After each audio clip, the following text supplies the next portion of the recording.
Hi, welcome everyone. Bonjour. My name is Kate Merzen, and I'm the Director of National Programs at Realize. I'm pleased to welcome you to our webinar today, Laying the Path to a Brighter Future, Realize as a Leader on HIV and Aging in Canada. I'm joining you from the city many now know as Hamilton, Ontario, but I want to acknowledge that it is the traditional territories of the Erie, Neutral, Huron-Wendat, Haudenosaunee, and Mississaugas, and the people of the Six Nation Reserve are our neighbors. As many of you may know, this year is extra special for Realize as we're celebrating our 25th anniversary as an organization. We are grateful to you, our volunteers, our partners, our staff, and our members for helping us achieve all that we have since QWIGR, the Canadian Working Group on HIV and Rehabilitation, now known as Realize, came to be in 1998. This webinar is one in a 5-part series showcasing our main pillars of work and reflecting on our organizational change and growth over the last 25 years. But of course, with change often comes loss.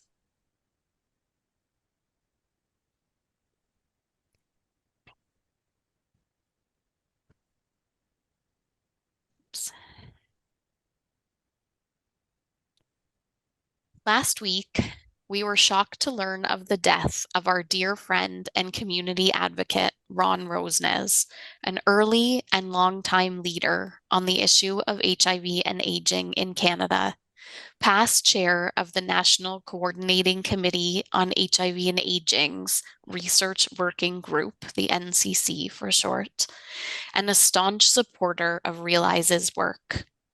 I'll personally remember Ron's witty sense of humor, his commitment to equity, his relentless push to better himself and the world, and the way he could welcome anyone and everyone to the room, to the table, or even to the dance floor. I'd like to just take a moment of silence for all those who are grieving Ron's passing.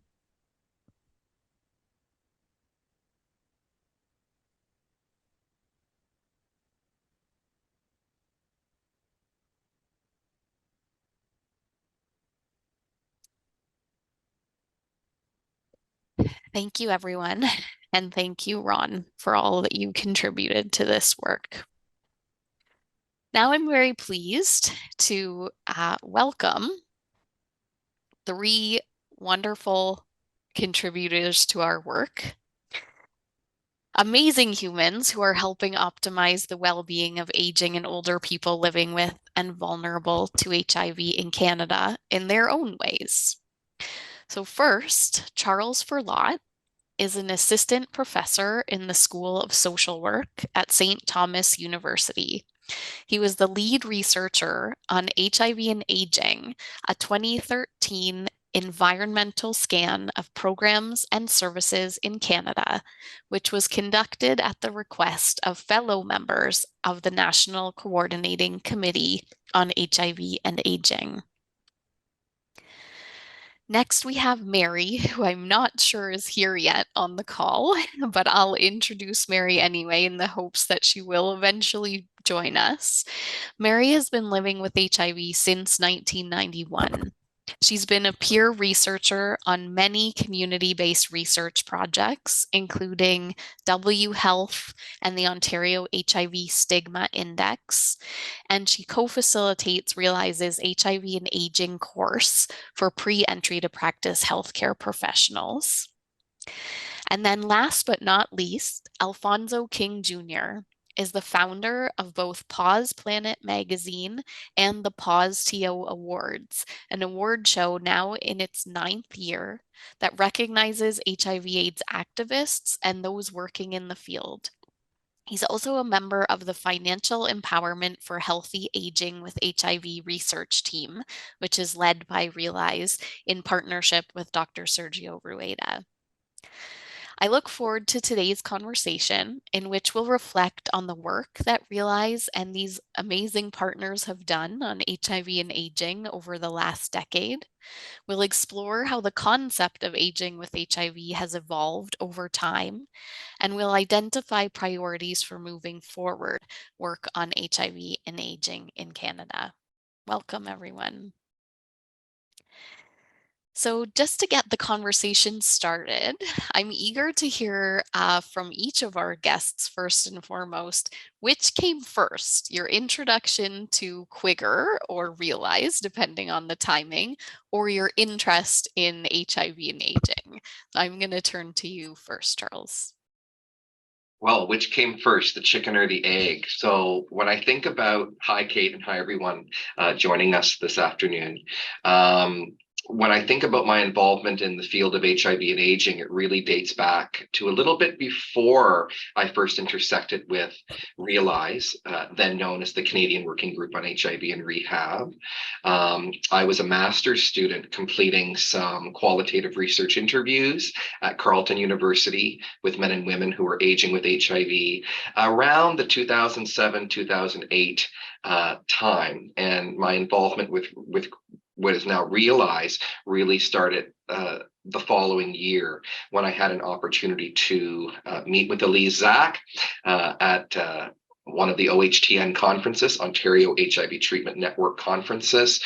We hit it off and had a lovely conversation and made some plans to collaborate moving forward from that. And so I would say my involvement in HIV just slightly predates my involvement with Quigger and now Realize. But my involvement with Realize has certainly, informed every direction that I've gone in terms of my research. And you've been a great community collaborator for all these years, almost 15 years. So Charles, if I could just dig a little deeper into that, what first drew you to the topic of HIV and aging? Why was that your master's thesis? Well, as a gay man who got my start in New Brunswick, which is such a trip because I find myself back in my home province after 20 more years, I had a lot of misconceptions around HIV. I had my own, development and growth that I was factoring into realizing and naturalizing into my gay self and realizing what being a gay man consisted of. And so that was what started my journey. In my undergraduate degree at Mount Allison University, I did a small project on neurocognitive difficulties that some people with HIV experience. And that was really the first HIV related project that I ever participated in. And then after I moved to Ontario in 2006 to pursue my MSW, I became very involved in the local HIV sector and HIV movement in the Ottawa region, doing a field placement for ACO, or the AIDS Committee of Ottawa.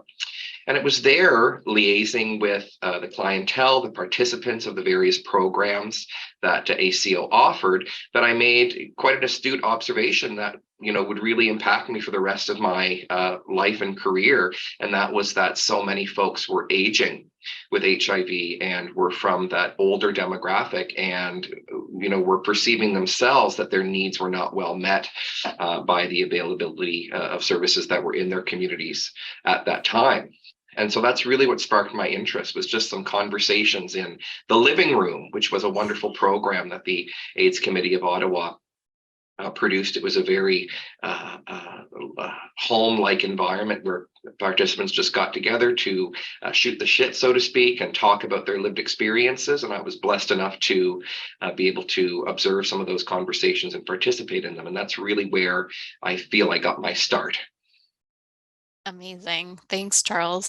And when I first joined Quigger at the time, was just when the environmental scan of programs and services was getting started. And that was really, our first foray into trying to track all of those programs out there, like what you're talking about, where HIV and aging was starting to become a topic of conversation. Do you want to talk about that process a little bit? Sure, that's correct, Kate. And my we have worked together and collaborated in many meaningful ways over the years, and you consider you, as you know, a great friend and colleague and support. my involvement with Quigger really started in, I believe it was October of 2010, when the organization had organized something called the Partners in Aging Forum, which was held in Montreal at the time. And I was so thrilled to be invited to serve as a rapporteur, someone who, observed all of the participant sessions, observed all the speakers, and then collected that information and summarized it at the end of the conference. And as a master's student who had an avid interest in aging with HIV, it was just a thrill to be able to do that and liaise with folks like Glenn Betteridge and Leanne Dolan and Elise Zach and all the greats, that preceded us at Realize. And then, of course, once I started my PhD, I had the opportunity to be empowered to work in a program called Universities Without Walls, which was a CIHR funded initiative produced here in Canada for what they were calling at the time the next generation of HIV researchers in the country. And I was very fortunate to conduct a fellowship field placement with Realize, then the Canadian Working Group, and working with the National Coordinating Committee, which had just birthed around that time as well. I believe it was around 2010, 2011 that organization came into existence. I had the opportunity to canvass my fellow committee members, such as Ron, but also Larry Baxter and some other excellent people, Gord Arbest from around Canada, and really canvass their opinions on what would be a useful field placement. Well, put me to work and have me do something that is meaningful and useful to the community, and something importantly that hadn't been done before. And so that's where the idea of a national environmental scan came from. And, as a first or second year PhD student who was working on another project as the bread and butter for my doctoral work, I was a bit intimidated at the prospect of doing something on a national scale. But I was fortunate enough to convene a very strong project team through a call that came through the National Coordinating Committee. I have the list of names here of my wonderful collaborators on the environmental scan. So Suchen Carusone, at the time of Casey House, Chuck Osborne, Larry Baxter, yourself, Kate, Jeanette Tremblay, Colleen Price, Leanne Dolan, Paul Sutton, Julie Dingwell, who I still am in contact with today, now that I'm back in New Brunswick, John McCullough, Yvette Perot, Brenda Merritt, Glenn Betteridge, and Gordon McKillop. And those wonderful, beautiful people comprised my project team, and the NCC members, the National Coordinating Committee on HIV members, served as not only the knowledge users of that information, but also as a community advisory board that provided consistent input around program design, development, methodology, and eventually reporting the results and advertising those results, to the general public and to the communities that are impacted and affected by HIV as well. So the environmental scan was a brainchild largely of myself and the NCC, very well supported by Realize and their work. It took the form ultimately of a national survey. 30 questions in 30 minutes is how we conceptualized our methodology at that time. And we were very proud to be able to develop the survey in both French and English, both official languages in Canada, and target community-based organizations from across the country. I think we sampled about 400 community organizations, which was quite a task in and of itself, identifying those players and participants. And ultimately, we heard back from 92 organizations, unique organizations, that told us an awful lot about the state of their organization, their orientation towards or not towards HIV and aging as a substantive social issue. I can go on and on, Kate, about the details of the methodology. I'm just not sure if this is the section of the webinar you'd like me to talk about the chief findings of the project. I'm happy to do so, but also want to give others a chance to speak. Let's come back to it, Charles, if that's Sure. okay with you, because that in parallel with our environmental scan of in-process research at the time really kind of painted the picture of where things were at. Right. And they were just emerging on HIV and aging at that time. So we'll come back to that, Charles. Early days. Thank you. Absolutely. So I don't think we have Mary, so I'm going to go directly to you, Alfonso. Tell us a little bit for you, what kind of came on your radar first, HIV and aging or Realize/Quigger? I think because of I do a lot of public stuff, like the events and all of that, I hadn't even really thought about my age.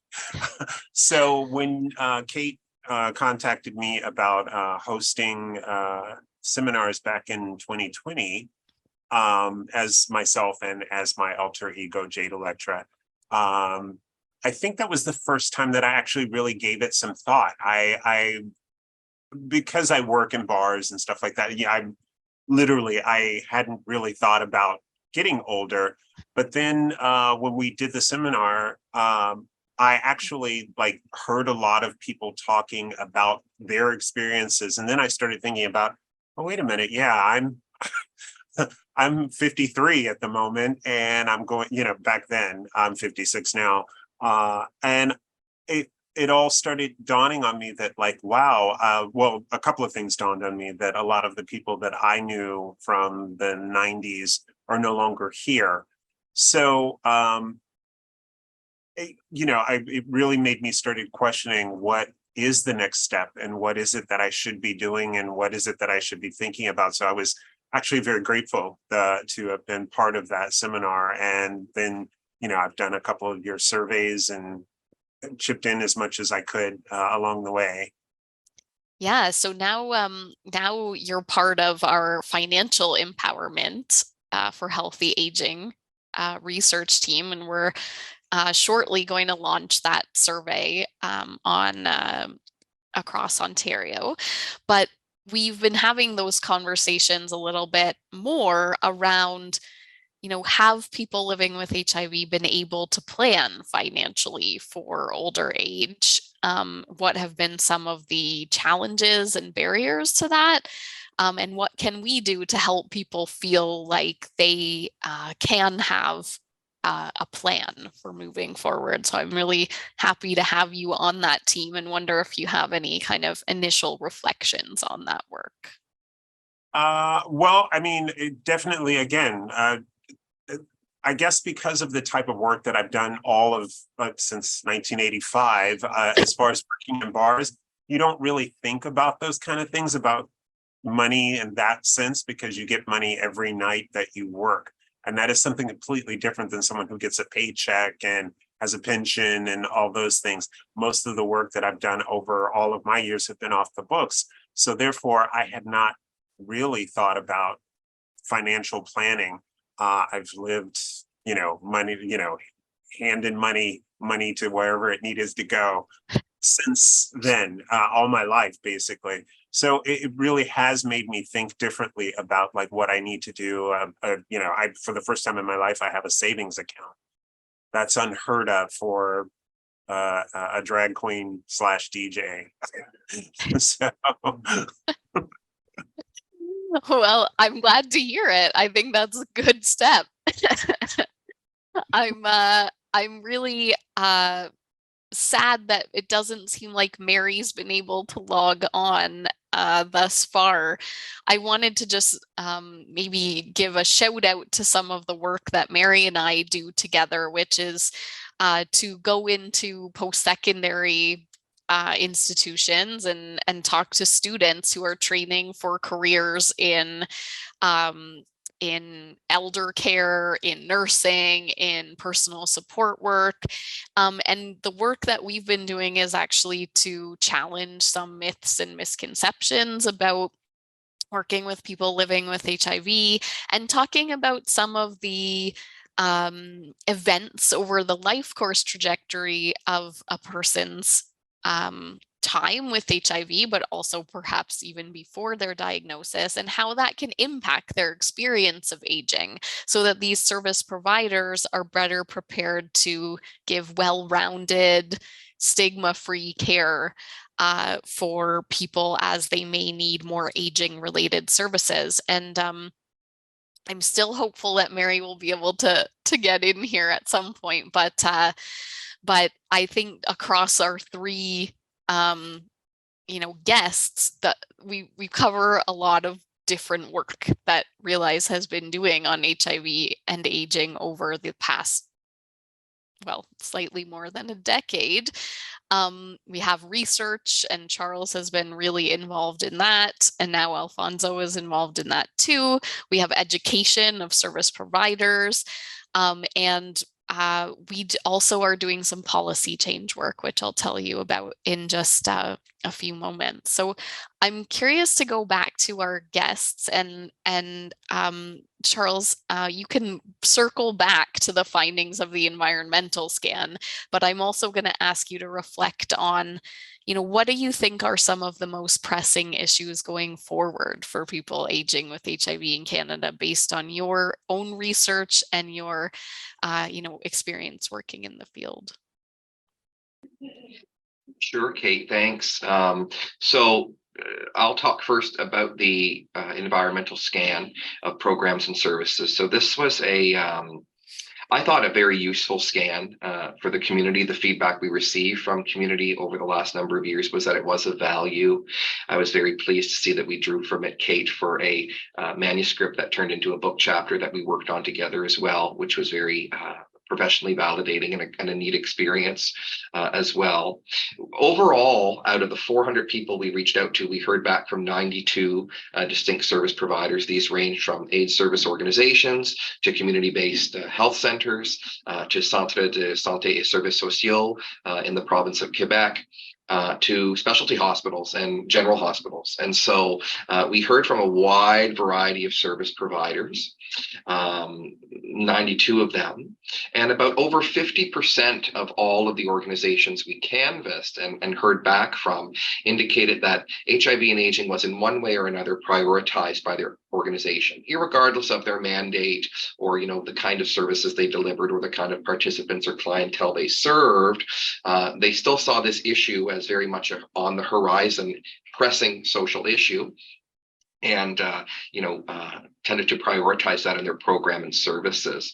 And we certainly saw the prioritization of that, through the highlighting of about 20 or 21, I believe it was, unique programs and services that people reported actually having to do with addressing the needs of folks who are aging with HIV in the community. So one of the ones that comes to mind, I'm thinking about Ottawa today, but the AIDS Committee of Ottawa hosted a group called the Golden Girls, which was a specialized support group for women who were 50 plus living with HIV within the community, where they could derive peer-based supports.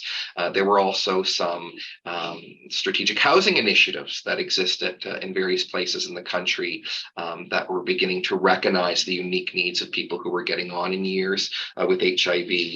So just looking back quickly at my notes here, I see that the 21 programs and services that we did report on in that study and later highlighted as program spotlights and as examples of promising practices to help empower people who are living with HIV and aging with HIV was divided into 4 categories. So we had programs that were geared towards health, home care, and practical support.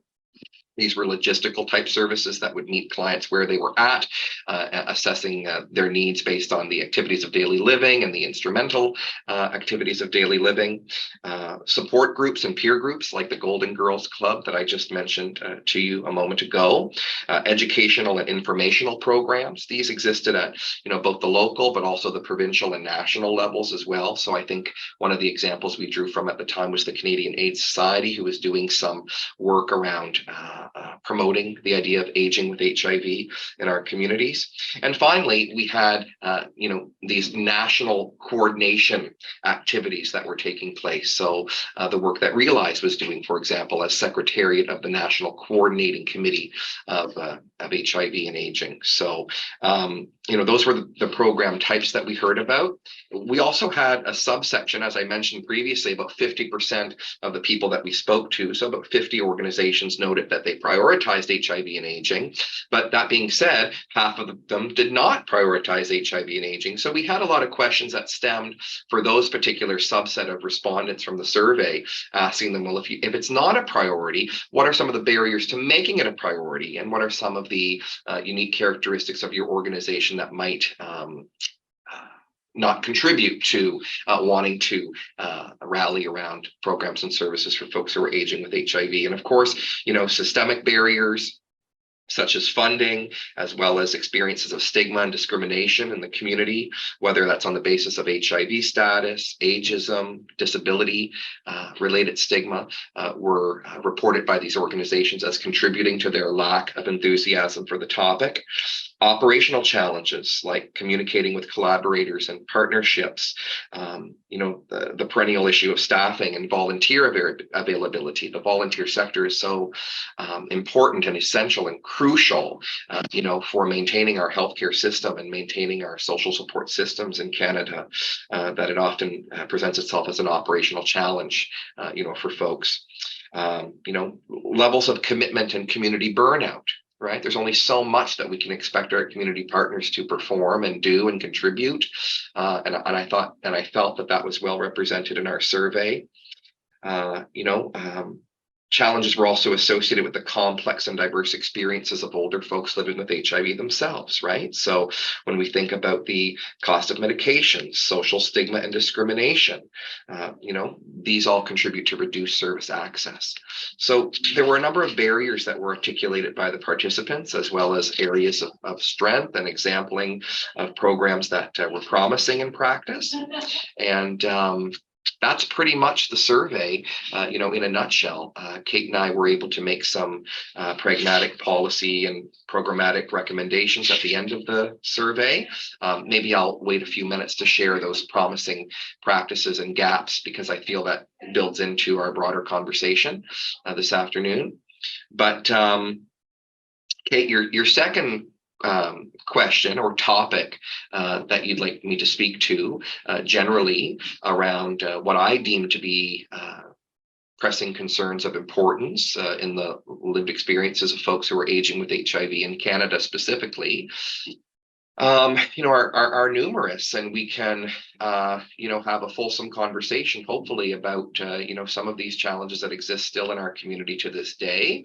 So I think, we have always championed this idea of the fact that we do not have a national senior strategy in this country, and perhaps, having one installed would help to ameliorate some of the hardships that older adults of all walks of life are experiencing, not just folks who are aging with HIV, though we do recognize that there are particular concerns of folks who are aging with HIV. Ongoing societal stigma, housing needs, whether that be like standard housing, subsidized housing, rental and home ownership, or whether it be housing related to elder care level of need, accessing home care services, accessing long-term care, accessing retirement communities that I'm not going to have to feel like I have to enter back into the closet when I get into those situations, or don't feel comfortable having conversations about one's HIV status, about my relationships, about the things that are important in my life, due to the perception that I could be stigmatized or perhaps even discriminated against on those bases. Mental health concerns and addictions issues, right? We feel that, substance use is an issue that affects people of all ages, but we have these blinders on that seem to tell us that these issues are only impacting people, under the age of 50, for instance. And we know that that's definitely not the case. And the last plug I will put in from my perspective is, certainly in the qualitative research that I've been lucky to conduct here in Canada over the last number of years, predominantly with gay men living in Ontario, we've heard an awful lot about the good news story of aging with HIV. And it's so wonderful that antiretroviral therapies have emerged and allow people to experience extended lifespans with the virus. But we also have to recognize that those extra years that are being added on to life expectancies does not necessarily equate to comorbidity-free years, as we might expect from the general population. So while people are living longer with HIV, they're also living longer with comorbidities. And some of the men that I speak to, at least, are saying, it's like the death sentence has been lifted, but given that I'm on these medications for the rest of my days and I have all these pressing social issues in my life associated with my diagnoses, it's almost like the death sentence has transformed into a life sentence. And while I think that is a very dramatic comment, we could probably temper that with all the positive lived experiences that folks are getting on with life, resuming their activities, pursuing new relational pursuits and new substantive pursuits like employment are great examples of the recovery phase. But there's also this dark underbelly of the experience of aging with HIV. And I think the States is a little bit ahead of us in terms of grappling with this issue. So in the last decade or so, this sub-syndrome has emerged in the United States called AIDS Survivor Syndrome, or the lovely acronym ASS. And the whole idea is let's kick ass. Let's try to get over this combination of symptoms that stem from 40 years of residual trauma, financial disenfranchisement and disadvantage, societal stigma, residual grief, survivor's guilt, right? All of those pieces that come part and parcel on the mental health and substantive existential side of aging with HIV, I would say are major issues that we have just begun to skim the surface of addressing in Canadian society, but very significantly impact and contribute to the hardships that folks living with HIV and getting older experience in Canada. So, I know that's a mouthful. We can break it down, chunk it out, partialize it, and talk about it a bit more. But those are the issues that I see as the most pressing for this population at this time.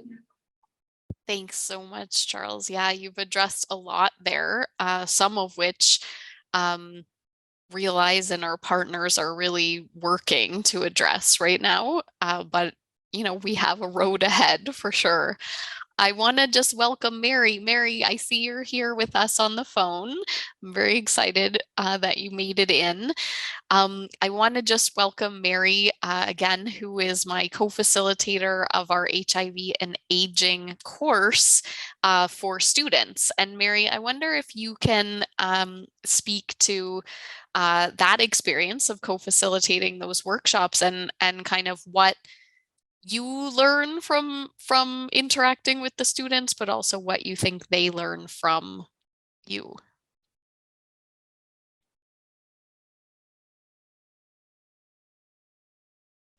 Are you there, Mary?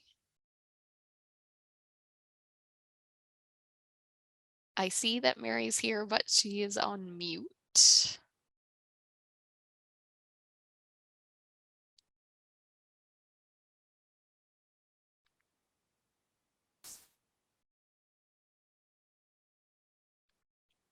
Are you there, Mary? To know how to unmute.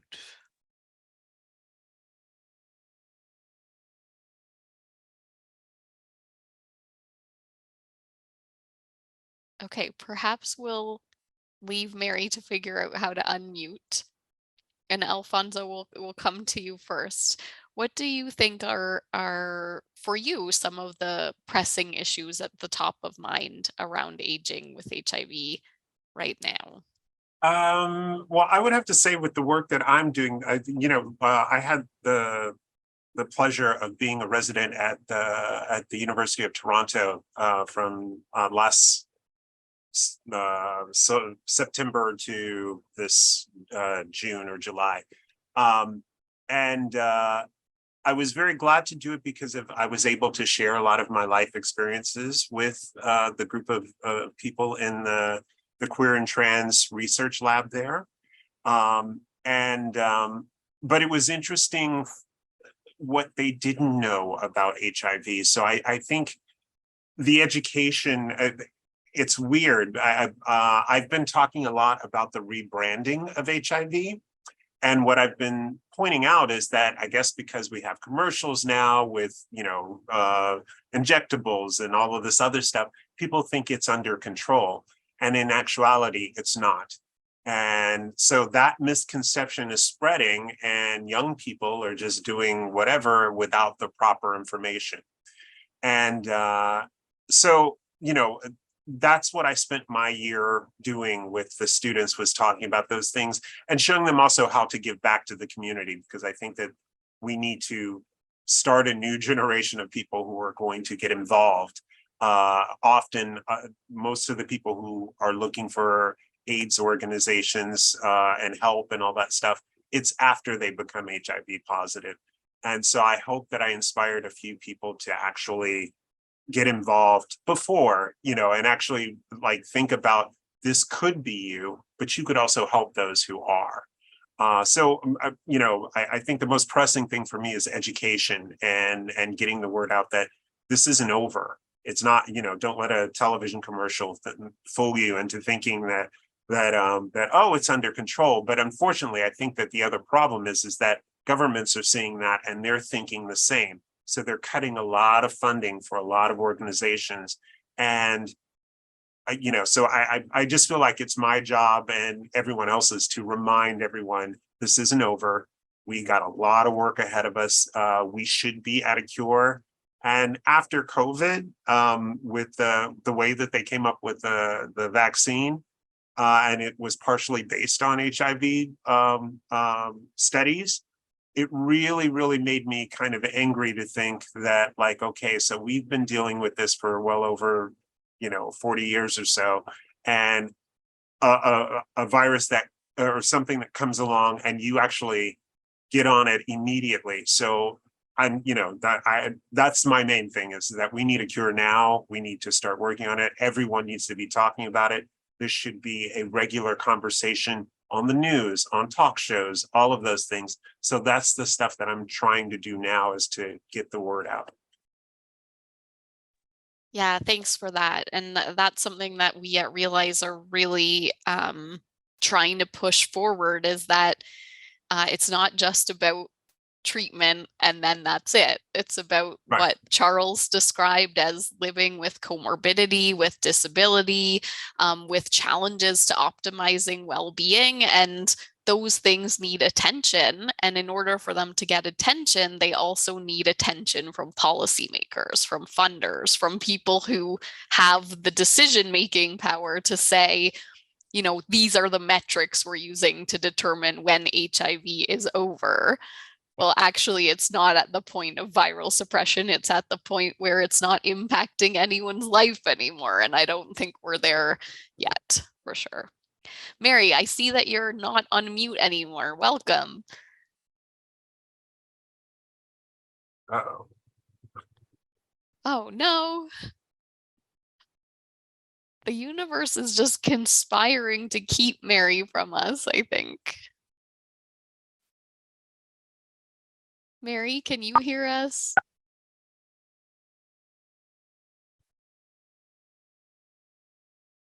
Hello?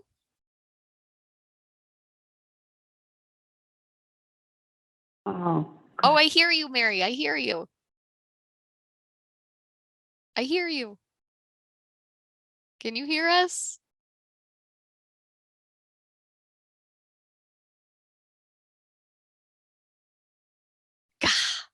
I was so hopeful. Okay, we're going to keep trying to get Mary back in. But I wanted to just take this time to introduce a few of the initiatives that Realize has going on in the aging portfolio right now, because there may be people on this call who are interested in getting involved in those initiatives. So I will do it very quickly, and we can return to our conversation right away after. But just wanted to give you a brief overview of some of the current projects. So the first is called Fostering a Commitment to Care for People Aging with HIV. And this is really our attempt to take what we learned during the Panache, Ontario research study that we conducted over the past few years, where we spoke to people over the age of 60 who are living with HIV about their needs and care preferences. And to take that and to take the recommendations and interpretations from that study and translate it into some conversations and guidance for long-term care about how to make those spaces more welcoming, more accessible, more comprehensively caring for people who are aging with HIV. So we're going to be having a virtual deliberative dialogue in January to bring together the long-term care and HIV communities in that conversation.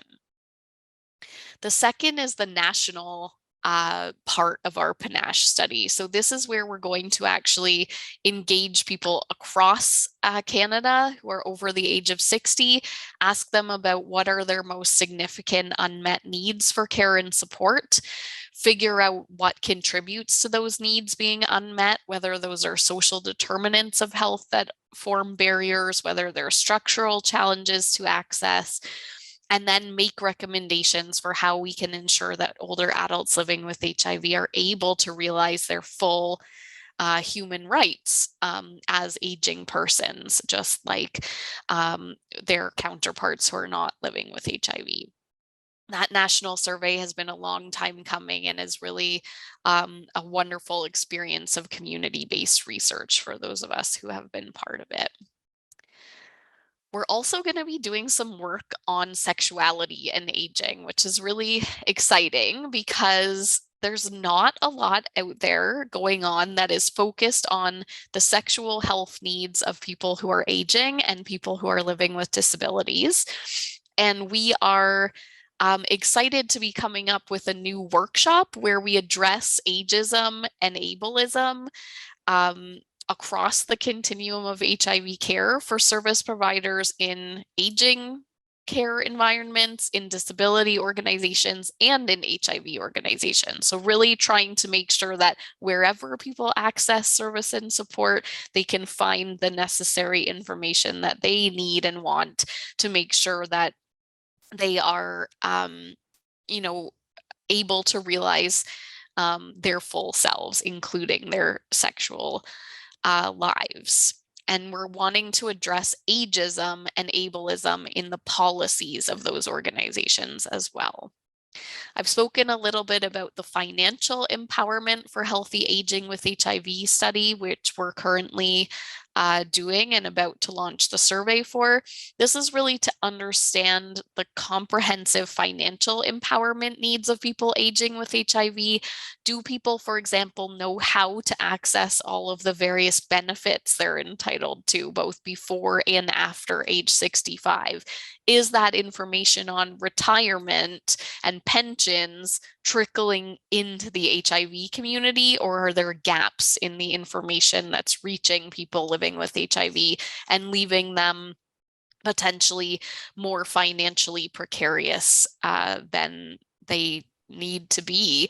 And the other flip side of that is to understand how workers in HIV organizations, how well they're equipped to provide that kind of information and to help people navigate systems for pensions and other income supports. And finally, coming back to this idea of sexuality and sexual health for older people, we have a global study that is, or a global project that is just starting to increase sexual health literacy among older people and people who provide services to older folks. This is a global project, so we're going to be translating our resources into many different languages and working with a global steering committee to make sure that these resources and approaches and toolkits that we come up with are culturally relevant within their environments. And what's really exciting about this is that there's so few sexual health resources that are geared directly towards older people.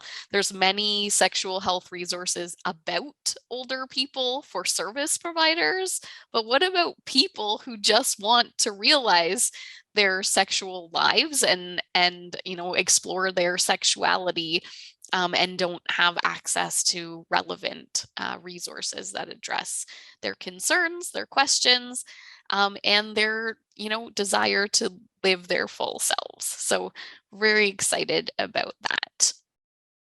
Finally, Realize is a founding member of the International Coalition of Older People with HIV, or ICOPE HIV, which is a global advocacy network that's coming together to really gather best practices from around the world. I think, Charles, you mentioned, in the US, in some ways, they're a little bit maybe ahead in terms of advocacy for clinical care around HIV and aging.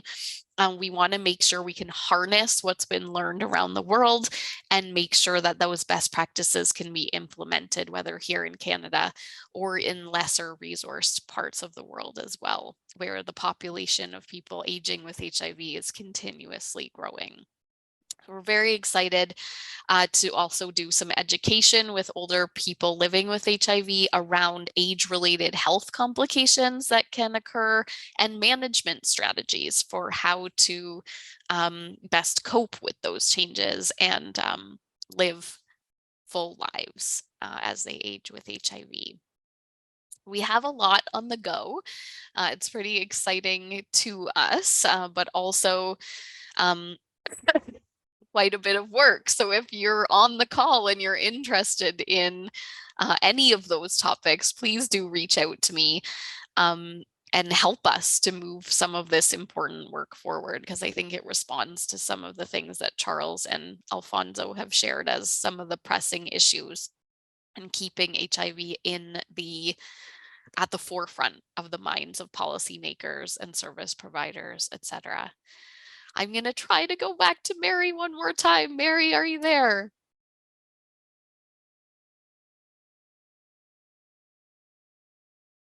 She's there. I know it.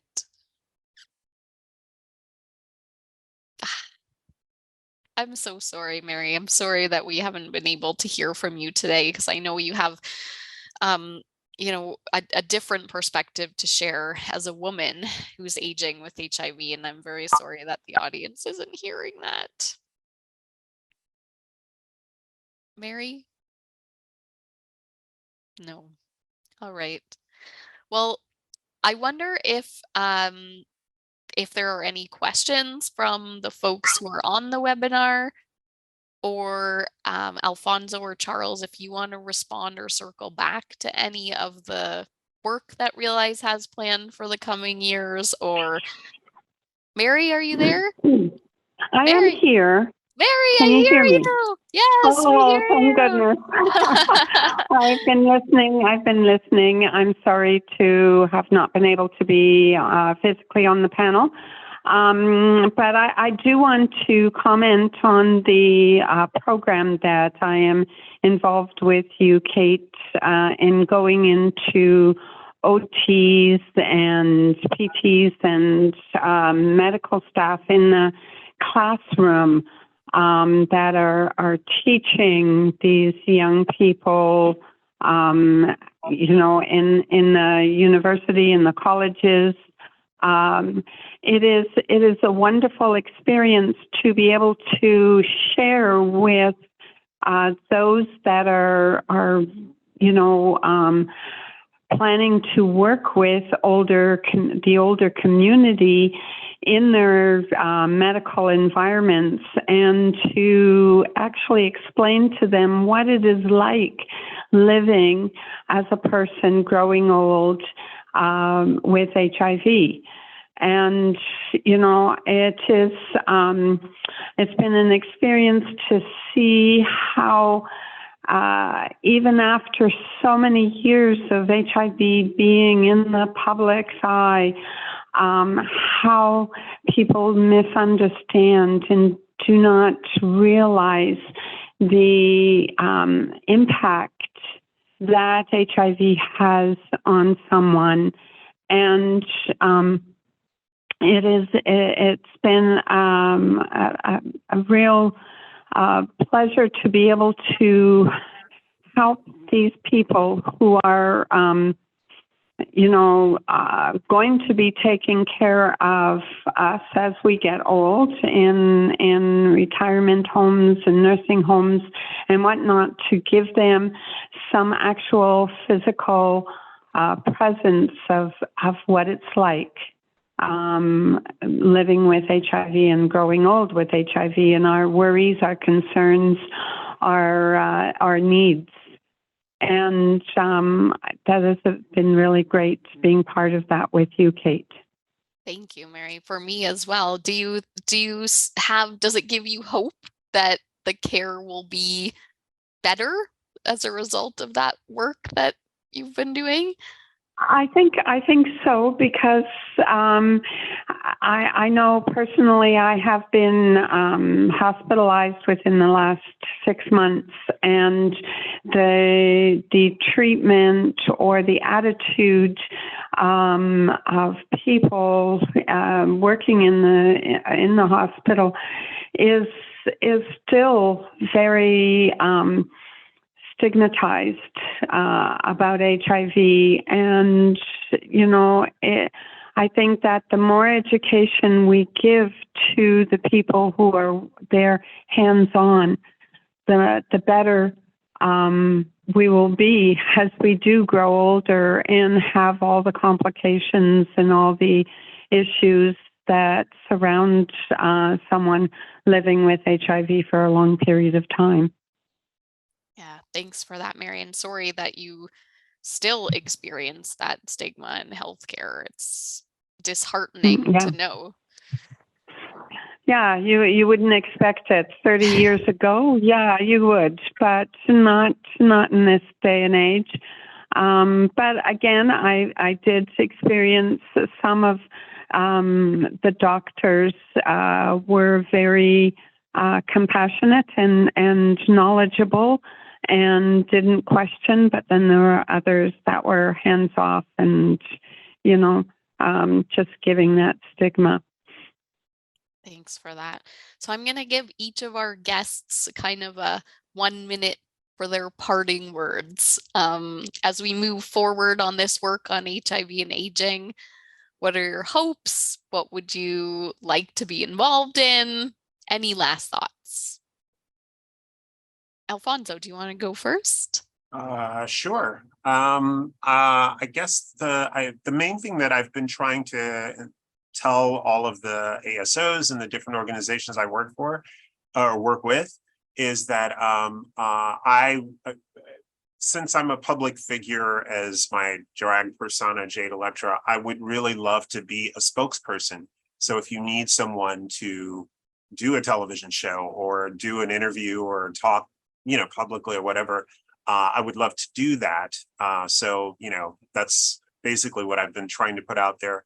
And I've been using my platform. I'm a recording artist as well. So I've recorded music that could be used for any campaigns, any of those kind of things. So, please reach out.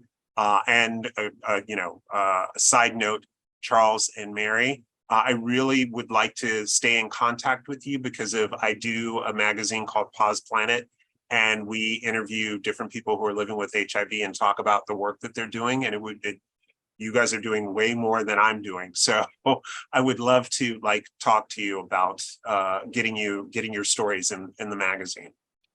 I can certainly help facilitate that. Thanks so much, Fantastic. Alfonso. Charles, what about you? Well, I think hope is important to hold on to. And I know that even though I'm not a person living with HIV, I certainly carry people living with HIV in my heart. And, as demonstrated by our loss of the lovely Ron Roseness last week, the losses still continue. And, I just want to put a shout out there for all of the community-based organizers, all the staff, all the compassionate helpers out there. Mary has referred to some of them out in the community and the hard work that they're doing to help create some sort of a future for folks who are aging with HIV in this country and globally.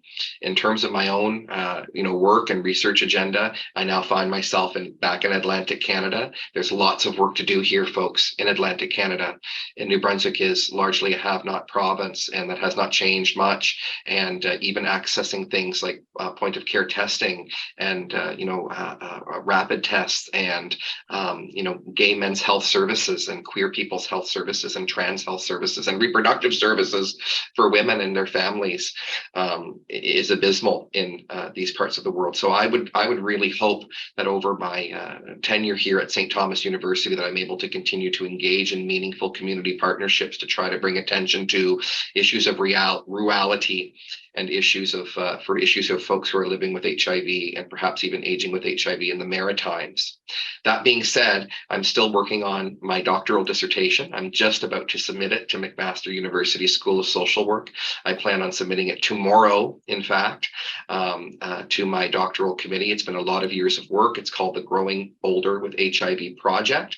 And I interviewed 20 gay gentlemen from Toronto, Hamilton, and Ottawa, and their perspectives resonate and still live with me, even though it's been years since we conducted the interviews. I did some verification checks with the gentlemen the other day, and they were very happy, with the results. And so I'm looking forward to sharing this on a national scale. So clearly, Realize will be the first people that I reach out to partner with to share. So maybe another webinar like this, given the distance, or maybe even some in-person data sharing would be great. But I just hope that I'm lucky enough to continue doing this work for the next 20 years because the HIV community has been so welcoming and accepting and gracious in welcoming me into their lives, particularly the men that I interview. I do qualitative research as opposed to quantitative research. So the stories that I collect from men and women of all ages living with HIV are deep, and I get a good sense of what their lives are like, as well as the challenges and the perseverance, that is present in their lived experiences. So if I can continue to do that until the day I retire and need, aging supportive care, that would be great. And as an older, as a person who is getting older as a gay man, I'm also cognizantly aware that I'm going to need, specialized services and services that are compassionate and queer friendly and affirmative for me and my husband down the road. So let's just hope that we can create a better future together for all queer people, as well as people who are living with HIV in our society.